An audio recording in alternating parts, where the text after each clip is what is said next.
Hello, I'm Nate, aka B-Tier Mutineer, and today as part of my B-Tier guides for Dragon Age Origins, I'm making a health-focused weapon and shield tank build.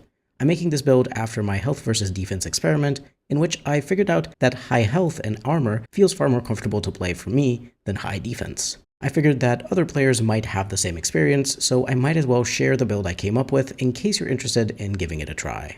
You can use this on Alistair since he starts with weapon and shield talents, on your warrior, warden, or even on Oghren or Sten if you can respecialize them and give them weapon and shield talents. Overall, this build is meant for a tank who will draw enemy aggression onto themselves in order to keep the other party members safe. And the main way you tank is by being able to take a lot of hits and survive due to having very high health and high armor, plus occasionally elemental resistances in the few fights when needed. Before we get into the build, I'll take a moment to say a special thank you to my members. I appreciate all of you so much, and your support allows me to keep going. Joining as a member would help the channel a lot, but of course only do so if you want to and if you can afford it. I'm always grateful even if you just like the video if you enjoyed it, and maybe leave a comment.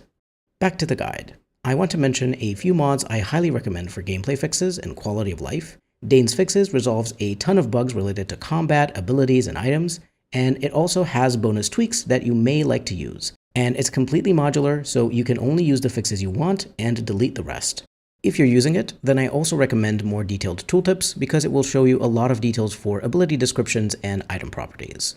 Advanced Tactics is also a great combat-related mod that fixes follower AI and also implements more options to choose from in the tactics menu. You'll be able to set up detailed or complex tactics far more comfortably with these extra conditions. The final mod I recommend is Respecialization DAO, because you may sometimes want to respecialize your warden or your companions, either because you want to try out a new build, or because you made a mistake and don't want to have to restart the game to fix it. Finally, I personally play the game with the No Starting Abilities mod, which allows you to manually allocate all the skill and ability points for your character at the start of the game. I highly recommend it because it lets you start off with whatever type of build you want, regardless of your origin, though of course you could also just respecialize your warden after character creation if you have the respecification mod. I will assume you have full control over your skill and ability points in the character creation section. If you don't, then either respecialize your character or adapt my recommendations based on what points you have available based on what I explain is most important. Let's start the build with character creation for your warrior warden if you're using this build on them. In terms of your origin, you can choose whichever one you like, but if you want to know my personal recommendation, it would be the Dwarf Noble. Dwarves have the best attribute bonuses, +1 strength, +1 dexterity, and +2 constitution, as well as an innate 10% spell resistance. On top of that, the Dwarf Noble Origin lets you get 25 gold and a great early game heavy chest piece for your tank. For your starting attributes, I recommend putting all 5 points into strength simply because that would bring you to a total of 20. That will allow you to wear the tier 2 heavy chest piece from the Dwarf Noble Origin or other similar armors in the early game, as well as increase your attack score so your warrior is able to hit enemies decently often. For your starting skills, unlock the first 2 ranks of combat training, and then the third skill point is up to you. It could be coercion if you want your warden to be able to succeed at persuasion or intimidation checks with NPCs. You could get the 3rd rank of combat training or a crafting skill like herbalism. The first 2 ranks of combat training are crucial because combat training unlocks weapon style talents, and you'll want to be able to get tier 1 and tier 2 weapon talents during your first levels. The 2nd rank also grants you plus 0.5 stamina regeneration, but while that's good, it's not relevant for the early game or for this build. If you do decide to pick up rank 3 of combat training, that will also grant +2 attack in addition to unlocking the 3rd tier of weapon talents. For your starting abilities, pick up Powerful from the warrior tree and Shield Bash and Shield Pummel from the weapon and shield tree. Powerful is a passive that grants +25 health and also reduces the warrior's fatigue by 10%. The health bonus is equivalent to 5 points in constitution, so it's amazing to unlock immediately. The fatigue reduction will be more useful later on when your warrior will be wearing higher tier armors, whether heavy or massive, because lower fatigue means you spend less stamina on your abilities. Shield Bash hits an enemy with the warrior's shield, knocking the target down unless it passes a physical resistance check versus the warrior's strength. The bash also has a +10 to attack, making it more likely to hit. This is a great cheap talent to use to knock down enemies, especially ones with low physical resistance like spellcasters. You can also interrupt various enemy abilities with this if you manage to knock them down while they're in the middle of their animation. Shield Pummel does a regular attack with 2 shield hits, stunning the target unless it passes a physical resistance check versus the warrior's strength. Even if the attacks part of this don't hit, the stun can still occur if the target fails the resistance check. I like to use this similarly to Shield Bash to either disable an enemy spellcaster or interrupt an enemy from using a potentially dangerous ability, or just in general as a disabling ability since it makes enemies easier to hit and kill. Moving on to recommended attributes. This particular build is very simple. You only need a total of 26 dexterity to unlock the Shield Mastery passive from the weapon and shield tree. Other than hitting this requirement at some point in the mid-game, you want to put points into strength and constitution. In the first few levels, you only need to put 1 point into dexterity to reach 16 for shield cover. When you're around level 8-9, you can put in 4 more points into dex to reach 20 for shield tactics. And when you're around level 12-15, put in 6 more points into dexterity to be able to unlock shield mastery. Other than that, most of your level ups should consist of 2 points of strength and 1 point into constitution. You can put 1 point into willpower as well during a few of your level ups just to have a bit of extra stamina to spend on your activated talents, but you can stop at a base score of 20 willpower. Another optional attribute to put a few points into is magic because it increases the effectiveness of healing on your character. A base score between 12-15 is perfect.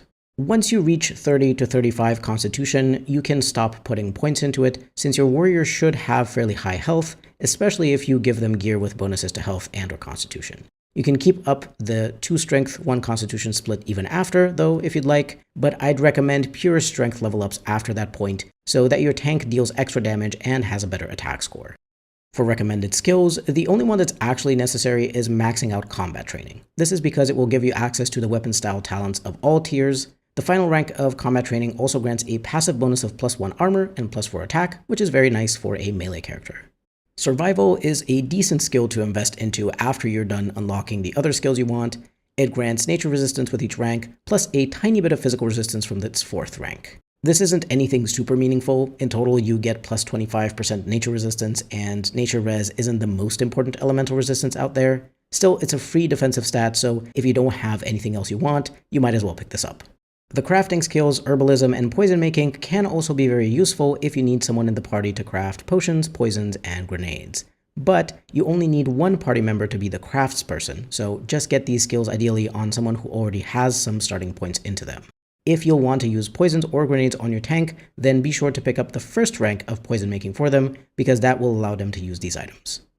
The other potentially useful skill is Combat Tactics, which grants the character additional tactic slots that you can use to set up their automatic behavior in combat if you don't want to micromanage them. Weapon and shield tanks don't actually have super many abilities to use though, so their tactics are pretty easy to set up. Still, if you want a bit of extra wiggle room, getting 2 ranks of this skill would be helpful. Finally, if you're using this build on your Warden, you can also max out Coercion for the purpose of persuasion and intimidation checks and dialogue. Keep in mind that herbalism, poison making, combat tactics, and coercion have a cunning requirement. 12 cunning for rank 2, 14 cunning for rank 3, and 16 cunning for rank 4. So if you want to get any of these, you'll also have to put a few points into cunning to be able to do it. Moving on to recommended abilities. Keep in mind the first 3 I discussed in the starting abilities section if you're using this build on a companion. The good talents to unlock from the warrior tree are Threaten, Precise Striking, and Taunt. Bravery and Deathblow could also be unlocked, but they're optional. Threaten should be picked up ASAP since it will help you draw enemy aggression onto your tank. Taunt is also useful for tanking, but can be unlocked a bit later around level 8 to 10. Precise Striking is only needed because it's on the way to Taunt. Threaten is a sustained that doubles the threat generated by your warrior's damage, increasing the enemy hostility towards the warrior and drawing enemies away from other allies. This is great to unlock as early as possible, but I do also recommend picking up Taunt later on, since the activated burst of threat can help you immediately redirect enemies away from your squishier party members to protect them. Bravery is a passive that grants +3 mental and physical resistance, +1 damage, and also increases the warrior's crit chance by 3.5% for each enemy above 2 engaged with the warrior in melee. In the vanilla game, this crit chance enhancing effect doesn't properly work, and as far as I can tell, it wasn't fixed by Dane's fixes either. While the +1 to damage and small bonuses to mental and physical res are decent, they're nothing special, so that's why this is only an optional ability to unlock. Personally, I'd only spend a point into this passive after unlocking the actually important abilities, sometime in the late game. Deathblow is a passive that grants the warriors some stamina whenever they cause the killing blow on an enemy. The stamina restored is based on the victim's health and mainly depends on the enemy's rank. This can be a useful pick to allow you to use various activated abilities like Taunt more often, but it's not strictly necessary, so just like Bravery, it's an optional passive to unlock in the late game after you're done getting what you need. Precise striking is a sustain that grants the warrior a bonus of +10 attack and a small variable amount of melee crit chance based on the character's level, while giving them a penalty of -10% attack speed. I don't recommend using this due to the slower attack animation, though the +10 attack bonus is quite nice and can be useful if you feel like your warrior is missing too much, especially in the early game. If you have a mage in the party casting the haste spell, which increases the party's attack speed, you can use precise striking without issue since the attack speed penalty will be offset by haste. Taunt is an activated talent that generates a large amount of threat in a 10-meter sphere around the warrior. This is an essential talent for tanks because it causes an immediate burst of threat towards enemies, which can redirect their attention onto the tank and save a party member who is currently being attacked by enemies. This talent, together with Taunt, is also going to have its threat improved by the Reaver's Frightening Appearance ability later on. From the Weapon and Shield tree, you want to unlock all of the talents. In the early game, mostly focus on the second row, Shield Defense, Shield Balance, and Shield Wall. Then you can switch over to the third row for a while to pick up Shield Block, Shield Cover, and Shield Tactics. Shield Expertise, Overpower, Assault, and Shield Mastery are the later talents to unlock from this tree, and Assault is optional. Shield Defense is a sustain that grants the warrior +5 defense and missile deflection, but -5 attack. Various passives improve this by removing the penalty to attack and adding extra bonuses to defense. This is a great sustain to keep up in the early game on your tank, but from the mid-game onwards I recommend using Shield Wall once you've upgraded it with Shield Expertise for the immunity to knockdowns.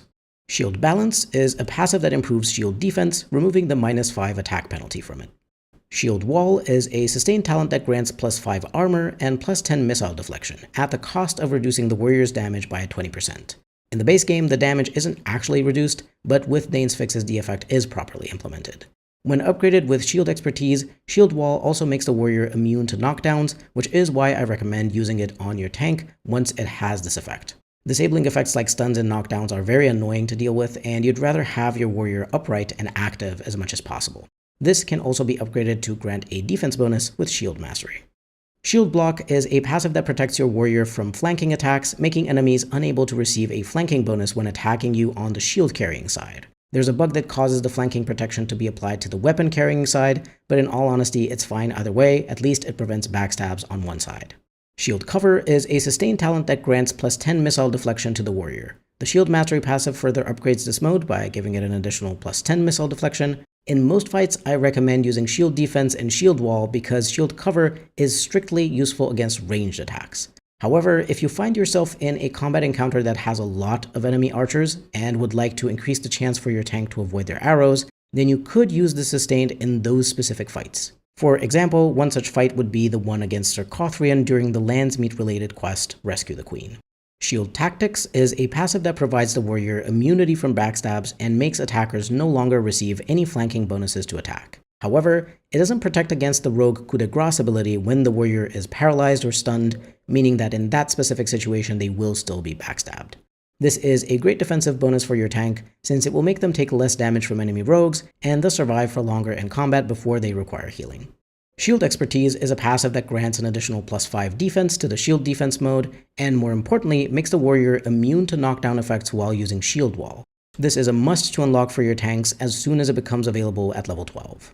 Shield Mastery is a passive that grants bonuses to all the active and sustained talents in the Weapon and Shield tree. It's supposed to add extra damage or maximize damage rolls for the aggressive talents from the first row, but it's bugged in the base game. I highly recommend having Dane's fixes because it fixes these problems. Shield Mastery also grants Shield Defense +5 defense, Shield Wall +10 defense, and Shield Cover +10 missile deflection. This passive is worth it for any kind of weapon and shield warrior, though of course the proper version with Dane's fixes makes it even better for warriors focused on dealing a good amount of damage. Overpower bashes an enemy with the warrior's shield 3 times. All hits are automatic critical strikes if they manage to connect, which will shatter a frozen or petrified target. If the last strike connects, the enemy is knocked down unless it passes a physical resistance check against the warrior's strength. If the enemy is knocked down, their attack and defense will also be reduced by 5 for the next 10 seconds. This talent is very useful to use for the knockdown against dangerous enemies like spellcasters or fast-attacking, high-damaging rogues. If you have a mage who can freeze or petrify enemies, even better, since you can cause the Shatter combo to immediately kill the enemies in question due to this talent doing critical hits. Assault causes the warrior to quickly strike the target 4 times, gaining +8 attack and +3 armor penetration for these strikes, but the damage is reduced by 40% for each successful hit. The only good time to use this is against targets with fairly low HP that would go down in a few swings, since this talent's strikes are faster than your regular attacks. But I personally don't bother with it most of the time, so you can skip it if you aren't planning on getting close to max level and maybe need to use your talent points a bit more carefully. The two specializations I recommend for this build are Berserker and Reaver. They are both going to help you tank better, Berserker by granting you more damage and health, and Reaver by improving the effectiveness of Taunt and Threaten, as well as giving you an AoE spirit damage aura that is useful for both damaging enemies and drawing more threat onto your warrior. Unlock Berserker first because its abilities have lower level requirements. This specialization grants your warrior +2 strength and +10 health when you unlock it, which are amazing bonuses for any warrior, extra damage and attack, and health to help you survive for longer. From Berserker, unlock Berserk, Resilience, and Constraint. Berserk is a sustain that grants +8 damage and +10 mental resistance while having a -2 penalty to stamina regeneration. It's improved by the Resilience and Constraint passives, which remove the stamina regen penalty and add a health regen bonus. That bonus to damage is huge, equivalent to about 26-27 points of strength, so it will help you out a lot in terms of dealing more damage to enemies, killing them faster, as well as generating more threat. Resilience is a passive that grants a +1.5 bonus to health regen while Berserk is active, and also grants a permanent +5% nature resistance bonus to the warrior. The bonus to health regen is actually very nice because your warrior will have a high health pool, and so being able to regenerate some health in combat is always nice for survivability. The health regen is also useful to make up for a Reaver ability that will deal some damage to your warrior when kept active. Constraint is a passive that provides a +2 bonus to stamina regen while Berserk is active, which completely offsets Berserk's stamina regen penalty. This is amazing because it means that once you unlock this passive, you don't need any gear with stamina regeneration for the purpose of keeping Berserk active at all times without running out of stamina. The Reaver specialization grants your warrior +1 constitution and +5 physical resistance when you unlock it. Not the best unlock bonuses, but the abilities from this specialization more than make up for it. From here, unlock Devour, Frightening Appearance, and Aura of Pain. Devour consumes enemy corpses within 5 meters, healing the warrior for a decent amount based on the number of corpses nearby. This is similar to the mage's death magic spell, but it's instant rather than sustained, which makes it better in my opinion because you can choose when you want to activate it to get some healing. It's a cheap talent too, though it does have a 30-second cooldown so you can't use it super often. While the healing from this does scale with spell power, I only recommend putting a few points into your magic attribute at most to increase the effectiveness of the healing they receive. Frightening Appearance is an activated talent that makes a target cower in fear if they fail a mental resistance check versus the warrior's strength. It also buffs the threat generated by Taunt by 100. It's supposed to also increase the threat generated by your warrior's attacks when Threaten is active, but it isn't properly implemented in the base game. However, as per usual, it works if you have Dane's Fixes. This talent is much more useful than it seems at first glance. It will completely disable powerful physical enemies such as ogres for a long time because their mental resistance stat is low. It functions essentially the same as the horror spell, but it doesn't have to deal with magic resistance. An amazing disabling talent that you can use against elite and dangerous enemies like rogues to great effect. Aura of Pain is a sustained ability that deals spirit damage to the warrior as well as hostile targets within 4 meters, but also gives the warrior a penalty of -5 health regen. Having higher spirit resistance will not decrease the self-inflicted damage since it's a special kind of damage. Do note that unlike mana regen, health regeneration rate is capped on the low side at 0, so characters can't lose health over time when they have technically negative health regeneration. Even so, I do recommend equipping some gear with health regeneration bonuses, like the Life Giver Ring or Kaelin's armor set, because that will be generally helpful at keeping your warrior alive for longer. Aura of Pain is going to be great for this tank build, specifically because the AoE damage will draw more threat onto your tank, and also due to having a high health pool, it's far more comfortable to take this self-damage without having to worry much about your tank getting knocked unconscious. Of course, still do be careful with your warrior's health, use health poultices, healing spells, and a Devour ability, but you'll be just fine. Let's talk about recommended gear. Here are the general good stats you're looking for on gear: damage, strength, health and constitution, health regeneration, and armor.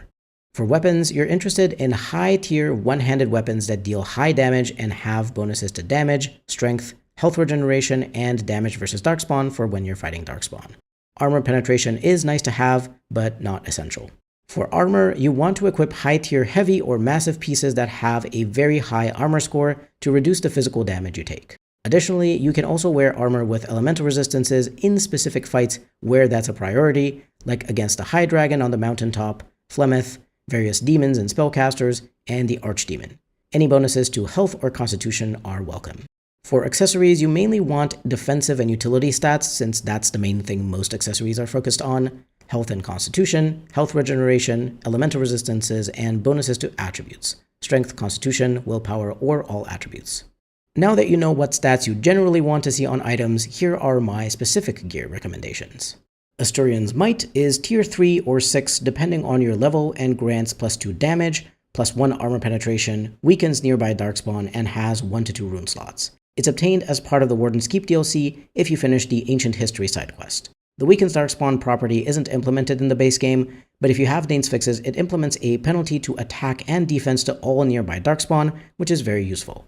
I would use this at its lower tier in the earlier part of the game, since you can complete the Warden's Keep DLC easily.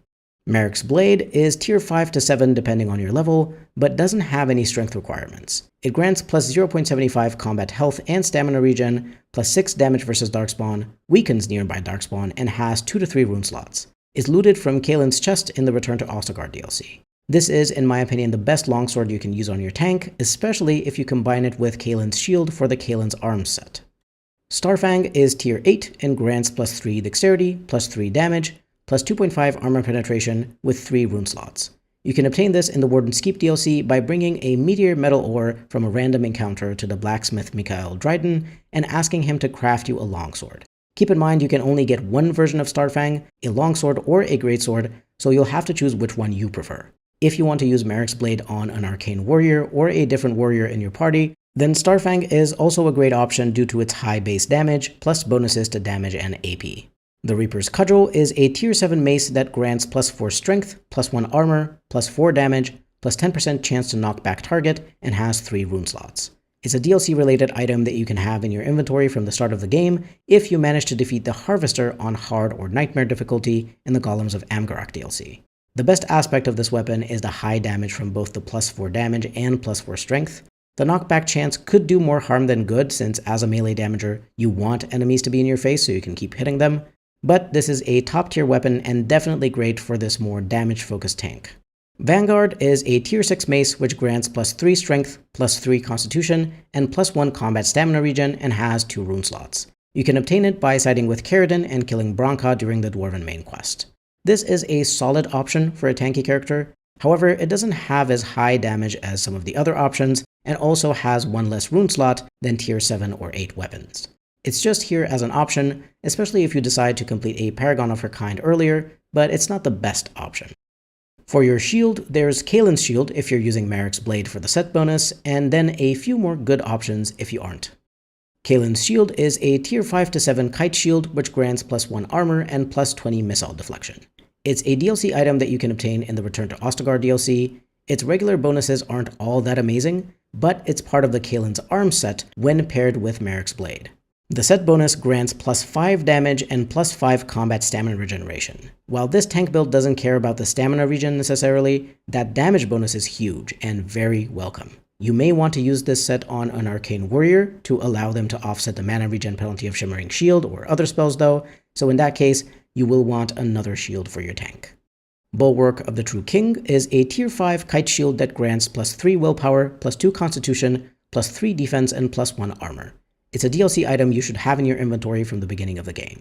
The base bonuses that shields give are defense and missile deflection, so this shield being a lower tier isn't really a problem since you don't care as much about these other 2 stats for your high health and high armor tank.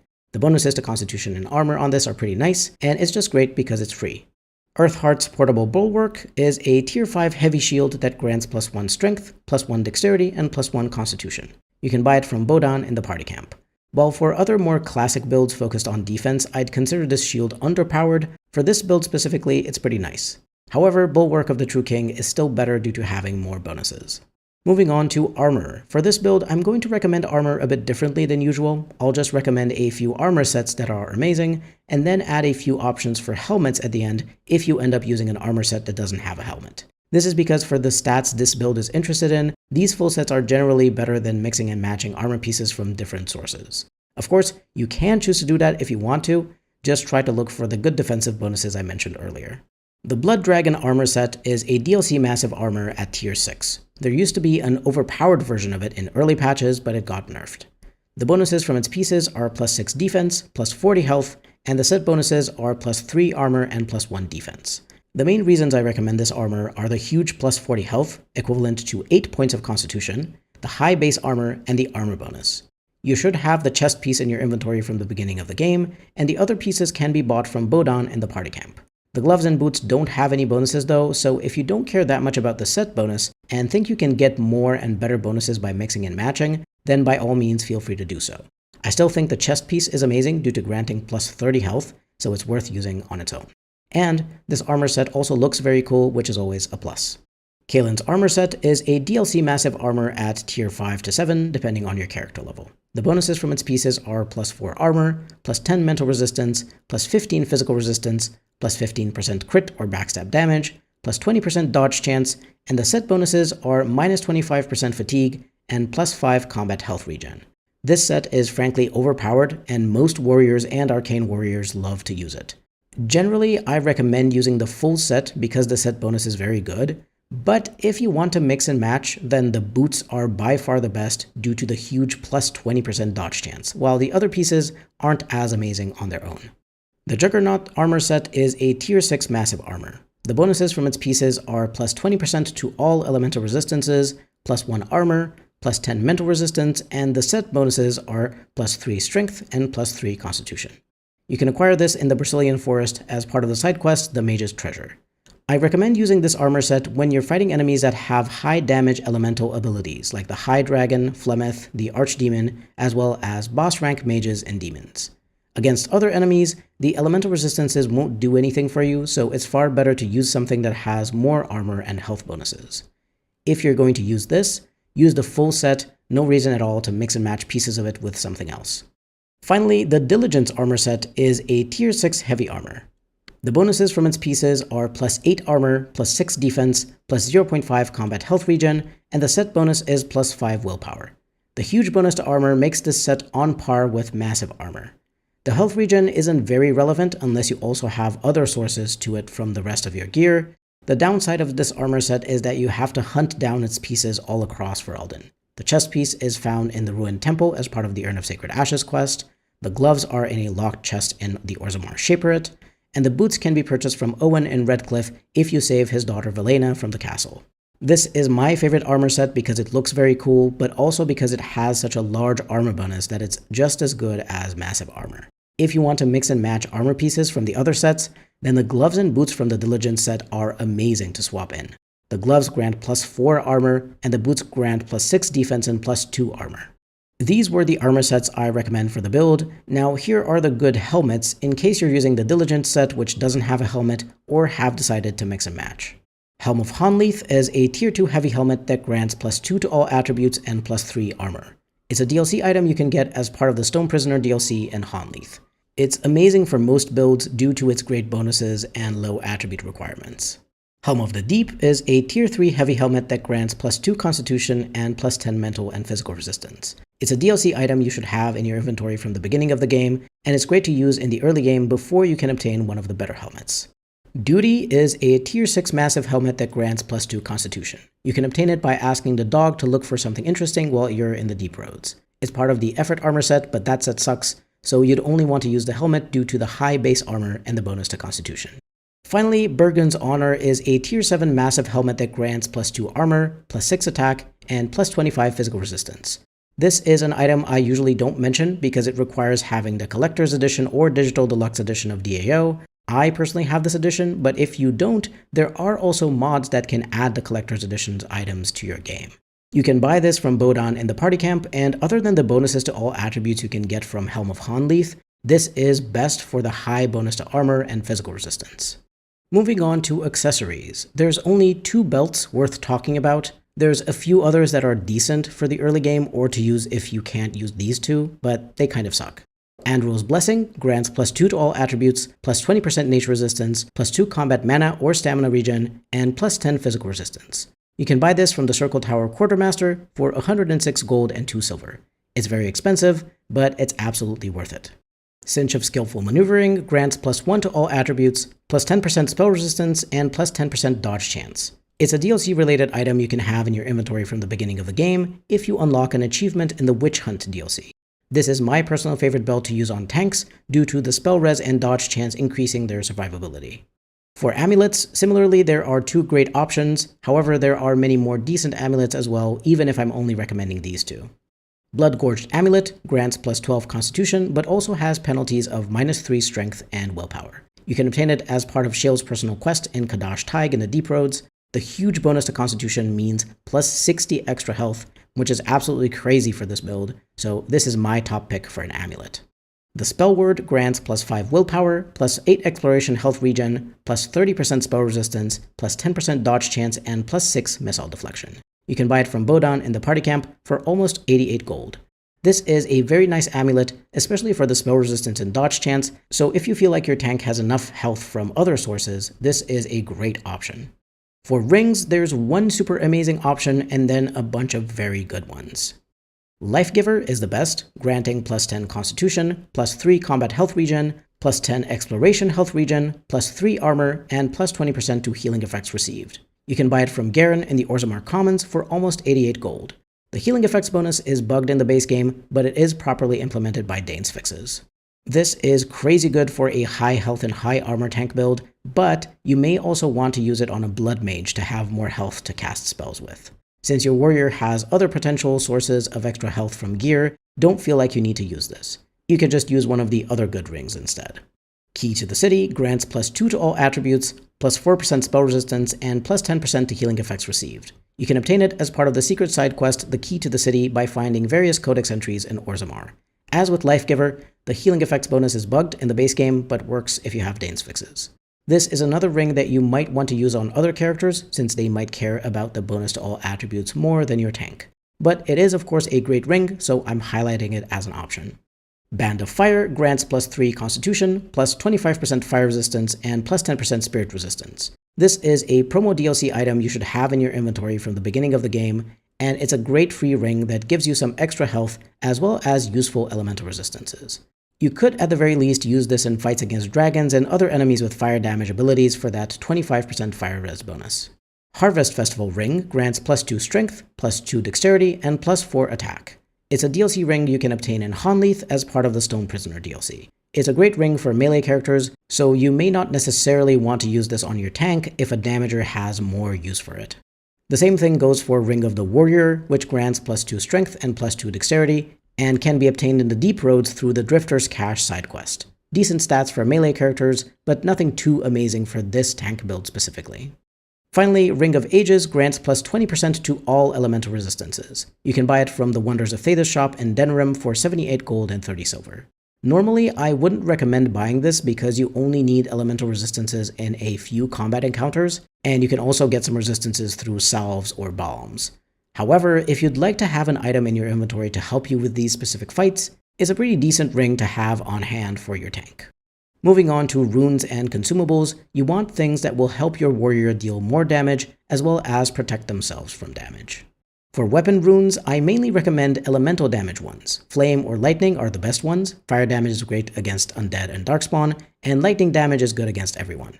You can use silverite runes which add damage versus darkspawn when you know you're going into an area full of darkspawn like the Deep Roads, Return to Ostagar, and the final battle. If you want to use the third rune slot in your weapon for more defensive or utility bonuses, use a high-tier Dwemer or Hail rune. Dwemer runes grant spell resistance, and Hail runes grant physical resistance. You should already have very high physical resistance from having a lot of bonuses to Constitution, and some to Strength and or Dexterity too, so I don't think a Hail rune is all that necessary, but a high-tier Dwemer rune would be very welcome to increase your warrior's chance of resisting hostile spell effects. For consumables, first and foremost you want to have health poultices to heal your tank. Lesser and regular health poultices are going to be more than fine, so don't feel like you need to invest into greater or potent ones. If you find any as loot, that's great, go ahead and use them when your warrior's health is particularly low, but otherwise the lower tier potions will do the job.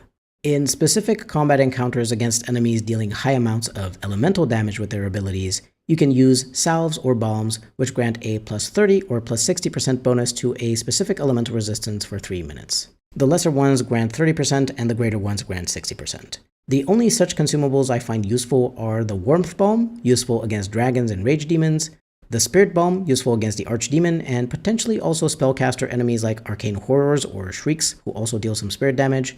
Finally, an optional consumable that I personally haven't needed to use but which could be helpful is the Nature Salve, against enemies like giant spiders and deep stalkers, which deal nature damage with some of their abilities. If you want to use some poisons and grenades for a bit of extra damage, then be sure to pick up one rank of the poison making skill so that your tank is able to use these. Since your attack speed isn't very high, I won't recommend the usual poisons I like on dual wielders, which are the poisons that have a chance to stun enemies. You can still use those, of course: Deathroot and Concentrated Deathroot Extract, Crow Poison and Concentrated Crow Poison, and Flesh Rot. However, for this tank build, I actually recommend focusing on poisons that deal large amounts of damage, in particular the ones dealing spirit damage, because very few enemies have spirit resistance and none are completely immune. The good spirit damage poisons are Demonic Poison and Concentrated Demonic Poison. You'll need a character with rank 3 and rank 4 of poison making respectively to craft these, and the most rare ingredient required is Demonic Ichor. So whenever you get Demonic Ichor as loot, don't sell it because there's only so much of it you'll obtain throughout the game. Grenades could be a nice bonus damage source for your tank, in particular because other than the Reaver's Aura of Pain, you don't have any AoE damaging abilities. You'll likely get a bunch of acid flasks as loot, so those are always great to keep and use, but be sure to remember that undead are immune to nature damage, so don't use acid flasks against them. Fire bombs are amazing against darkspawn and undead since they're weak to fire. Freeze bombs are the least useful ones because undead are highly resistant to cold damage, but they can still be somewhat useful against other enemy types if you have some of these on hand. Shock and Soul Rot bombs are very solid because electricity and spirit damage are very rarely resisted and no enemies are immune to them. I don't necessarily recommend crafting or buying a huge amount of grenades. Mostly I just recommend keeping the ones you find as loot and using them manually whenever you see a group of enemies clustered together. Finally, let's talk about tactics and party composition. For party composition, I always give the same general advice of having one tank, one mage, and at least one ranged character. The tank in this case would be this build, and they are important to keep the enemies focused on them instead of the other squishier party members. Mages are incredibly powerful for damage, healing, buffs, debuffs, and disabling effects, so I always recommend having one in your party unless you're specifically doing a challenge or roleplay playthrough without mages. And you need at least one ranged character, whether mage or archer, to help you deal damage from afar, as well as making it easier for your melee characters to maneuver in tight corridors and other cramped spaces. Your ranged characters can also start dealing damage and applying various effects to enemies much faster once combat starts, since they don't need to run all the way up into melee range. But other than these general recommendations, this build works with any party composition really, since it's just a very solid tank warrior. The only other thing I would say is that any other warrior you use in the party should be more focused on damage, or potentially buffs if we're talking about Shale, since you don't need multiple tanks. For tactics, this build is very straightforward and doesn't need many tactic slots to set up your tank's behavior. The sustained abilities you should have active at all times are Threaten, Berserk, and Aura of Pain. Although I recommend making 2 tactics for Aura of Pain, one to turn it on when combat begins, and one to turn it off when you are in exploration mode, so that your character doesn't unnecessarily take damage while exploring. For your defensive sustained talent, in the early game use Shield Defense. Once you upgrade it to grant knockdown immunity, switch that to Shield Wall. Whichever one of these you use, set it up the same way as the first sustains to be active at all times, aka Self, Any, Activate X. Optionally, in combat encounters against lots of archers, such as the Circothrian fight, you could temporarily turn off the tactic and activate Shield Cover instead for the extra missile deflection. But if you don't want to do all of that, you can just stick with the upgraded Shield Wall and it'll still be good. The other optional sustained talent you could use is Precise Striking, but I recommend this one only if you have a mage in the party using the haste spell so that the attack speed penalty of Precise Striking is cancelled out by it.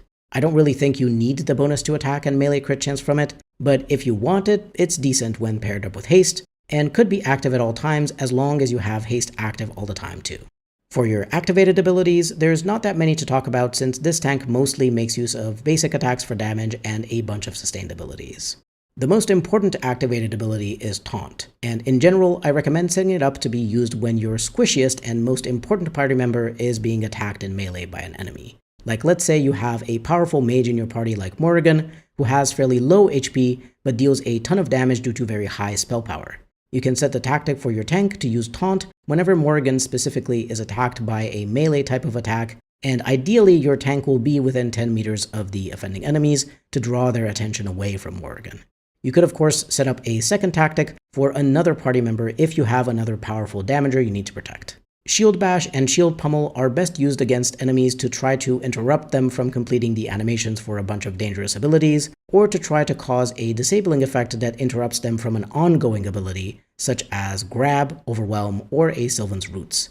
The only status that I've seen you can choose for an enemy where you could potentially interrupt them with these is Grabbing, but it's possible it won't work. So in that case, I'd just set these abilities up to be used automatically on the nearest visible enemy, or potentially on an enemy using magic or ranged attacks, since they tend to deal more damage and would be great to disable for a while.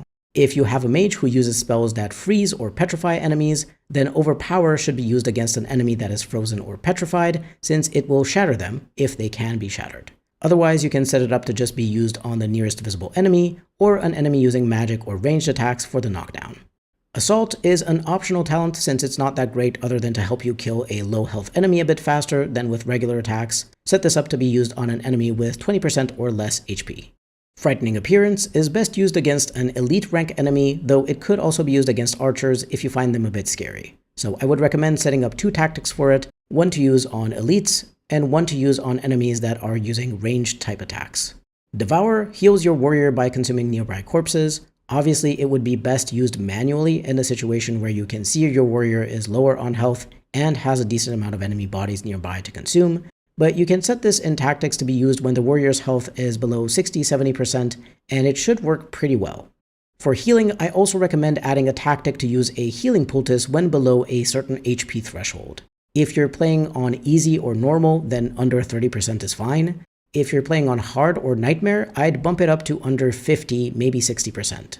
Of course, you may also have one or more mages in the party who can heal you, in which case you can just have an emergency healing tactic to be used when your HP is below 30%, and have those mages cast healing spells on you when you're around 50-60% HP.